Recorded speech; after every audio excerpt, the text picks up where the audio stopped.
ушундай режимдери бар. 10 сааттан баштап 16 саатка чейин. Ассаламу алейкум, урматтуу бир туугандар, урматтуу тоок багуучулар, кандайсыздар? Ден соолук иштериңиздер жакшыбы?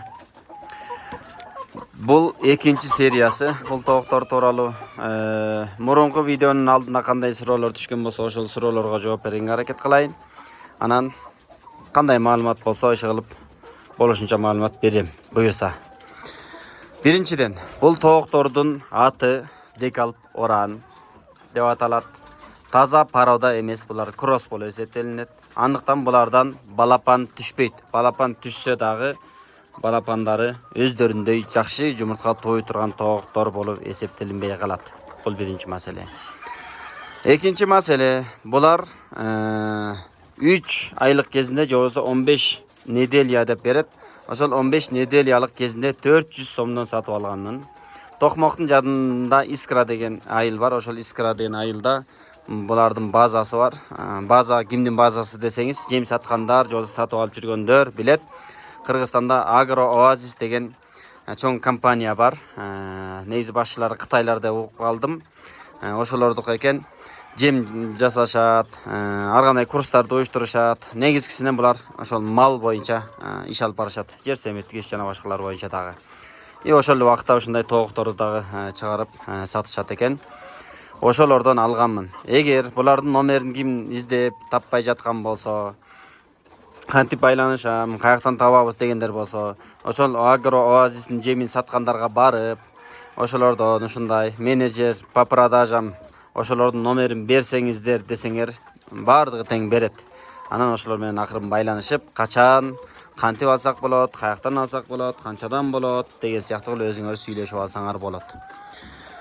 Ошондо бул жерде мен 200 тоокту 80 000 сомго сатып алды. Пайылкалар, анан турбаларын өзүңүздөр сатып аласыздар. Жем салгыч менен клетканын өзү 11500 сом болот. Анан ушундай бир шумдуктай болгон инструмент бар булардын мондай. Ошол инструмент алып алсаңыз жакшы болот. Себеби клеткалардын бардыгы комплект кезинде бардыгы тең чачыратылган кези болот. Буларды бириктириш үчүн зым менен байлап отурбай, мондай бир шумдуктай болгон ичинде скобкалары менен, скоба деп коебуз, эмне деп коет чыгылып.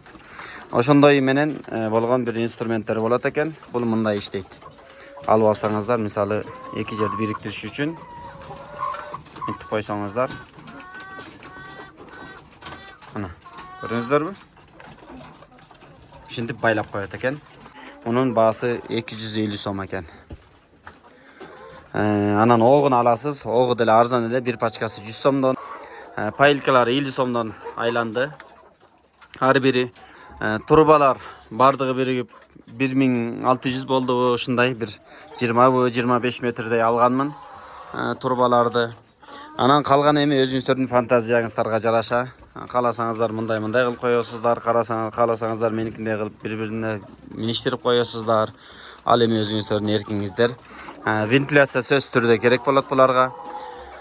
Кыскасы, ушул мисалы меникиндей бир 200 тоок менен бизнес баштайм десеңиздер, эң алгачкы күнгө жок дегенде 120 000 сомдун тегерегинде акча керек болот. Себеби буларды 2 айга чейин бекер багасыздар. 2 айга чейин жем гана жеп, анан чоңойгондун үстүндө гана болот. Анан режимдери бар. Азыр мен силерге режимдерин көргөзөйүн. Буларды жаңадан алып келгенден кийин канча саат электр жарыгын беребиз. Электр жарыгы дагы өтө жарыктын дагы кереги жок негизи. Эптеп эле мындай гезит окуй турган акыбалчалык, гезиттин жазуулары окула тургандай бир жарыктык болсо, ошол жетиштүү болот экен. Күнүнө башында 70 граммдан жеп баштайт, анан бара-бара 120 граммга чейин жетет. Бирок 120 граммга жеткен кездеги жумурткалардын салмагы 80-90 граммга чейин барат экен кээде. Негизинен 70 граммдын тегерегинде болот. Булар деле жана кадимкидей эле легорундардай бир топ чоң жумуртка тоойт экен. Жарыктандыруунун саатын күнүгө баягы убагында күйгүзүп, убагында өчүрүп турган ошол жумурткалардын чоңоюшуна өздөрүнүн ден соолугуна аябай пайдалуу экен. Ошол нерсеге да көңүл буруш керек. Башында 10 сааттан башталат, анан бара-бара 16 саатка чейин жеткирилет экен. Анан жылуулук болсо сөзсүз түрдө 20 градустан үйдө болуш керек. Или ошонун тегерегинде олтурганы жакшы болот. Ошондой суу сөзсүз түрдө сырттан болгону жакшы экен. Мен алгач биринчи бул жерге келгенмин. Бул жерге келип, анан илгенде дагы бачокто болчу. Бачоктун үстү ачык болгондуктан боолордон аябай пыр чыгат. Мына учуп турат тегирмендин ичиндегидей болуп боолорду байкадыңыздарбы? Кадимкидей аппак болуп ушинтип турат экен. Ошондой деңгээлдегилер сууга дагы түшүп, анан ал суу менен кайра барып пайылкалардын ичине киртип алып, мен аябай чарчаттым. Анан бара сууну тияка чыгарып салдым. Азыр аны дагы көргөзөм буюрса. Ошондой анан режимдери мына боолар. Мондай режимдери бар.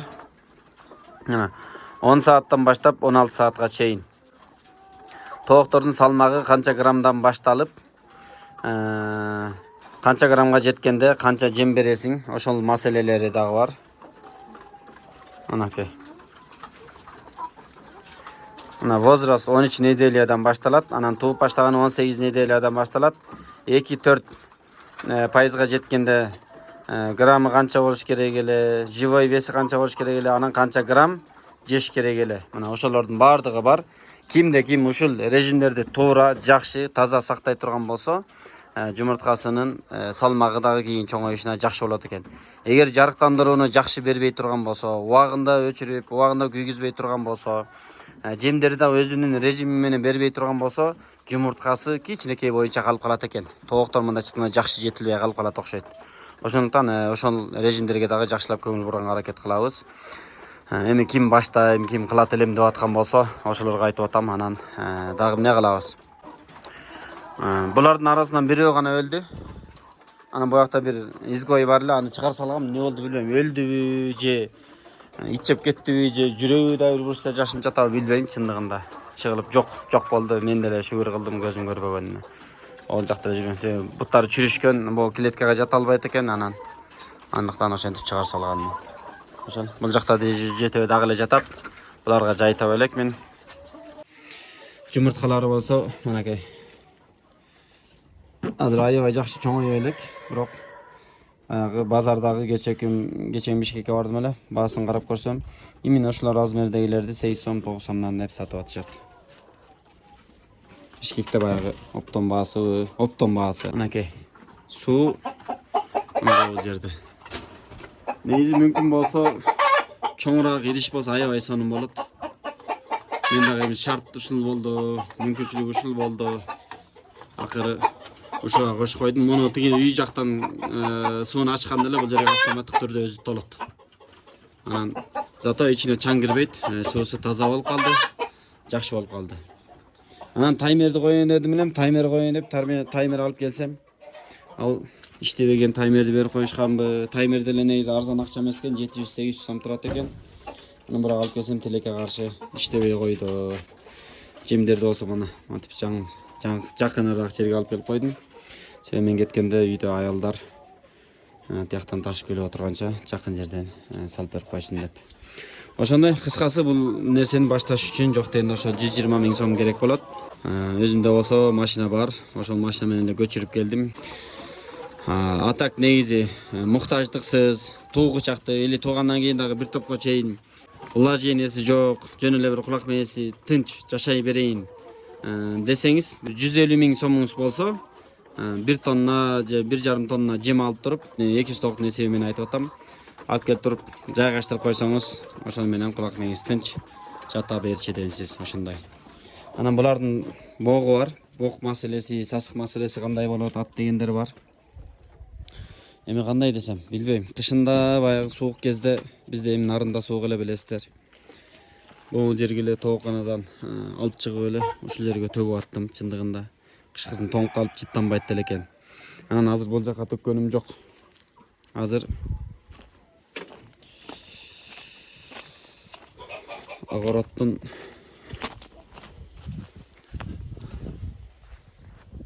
көрүнөт бекен.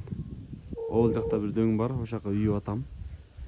Ошол жака алып барып төгүп салып атам. Себеби менден кийин үй жок, Кудайга шүгүр. Менин үйүм дагы мындай выгодный жерде десем болот. Себеби күн чыгыш тарапта, шамал болсо күн батыштан урат. Арына карай шамал үйлөп кетет. Ошон менен кошуналардан деле көп деле арыз муңдары жок. Анан арыз муң болуп баратса дагы арылатып салабыз. Ага да болбосо эми 4 күндө 5 күндө бирден бок чыгарат экенбиз. Машинага жүктөп деле алып барып мусорго төгүп сала беребиз, ошондой. Ошондой туугандар, бир сыйра маалымат берүүгө аракет кылдым. Кимде кандай дагы суроо боло турган болсо тартынбай бере бериңиздер. Кийинки видеодо ошолорго дагы жооп берүүгө аракет кылам. Ошол. Ассаламу алейкум. Аман эсен жакшы туруңуздар.